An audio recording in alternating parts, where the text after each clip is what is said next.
സ്നേഹത്തിൻ്റെ സ്വർഗീയ രഹസ്യങ്ങൾ മനുഷ്യഹൃദയങ്ങളിലേക്ക് വേർതിരിവില്ലാതെ എത്തിക്കുവാൻ ഇതാ സർവശക്തൻ വീണ്ടും കഥ പറയുകയാണ്.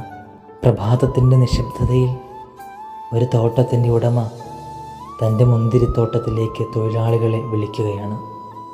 അവിടെ പുലർച്ചെ വന്നവരുണ്ടായിരുന്നു, പകൽ വന്നവരുണ്ടായിരുന്നു, വൈകുന്നേരത്തിൻ്റെ അസ്തമയത്തിൽ പോലും വന്നവരുണ്ടായിരുന്നു.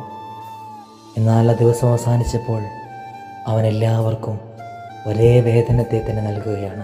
അത് കണ്ട് ആദ്യം വന്നവരുടെ ഹൃദയത്തിലൊരു ചോദ്യം വരുന്നു.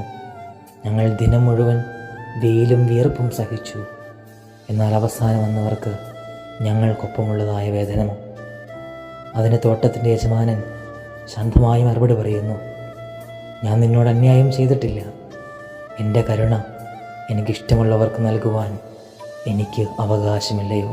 ഈ നോമ്പിൻ്റെ യാത്രയിൽ സർവശക്തൻ്റെ ഈ കഥ നമ്മോട് പറഞ്ഞു വയ്ക്കുന്നത്, മനുഷ്യൻ സമയവും പരിശ്രമവും കണക്കാക്കുന്നു, എന്നാൽ സ്വർഗീയമായ സ്നേഹം കണക്കാക്കുന്നത് അവൻ്റെ ഹൃദയത്തിൻ്റെ ആഴത്തെ ഇളന്നുകൊണ്ടാണ്.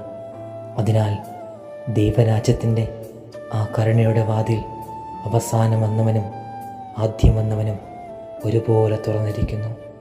ഈ തപസ്സിൻ്റെ യാത്രയിൽ ദൈവത്തിൻ്റെ അനന്തമായ സ്നേഹം കണക്കുകളുടെ നിയമത്തിലല്ല, മറിച്ച് കരുണയുടെ സമുദ്രത്തിലാണെന്നുള്ളതായ ബോധ്യത്തോടെ നമുക്ക് യാത്ര തുടരാം. ദൈവം അനുഗ്രഹിക്കട്ടെ.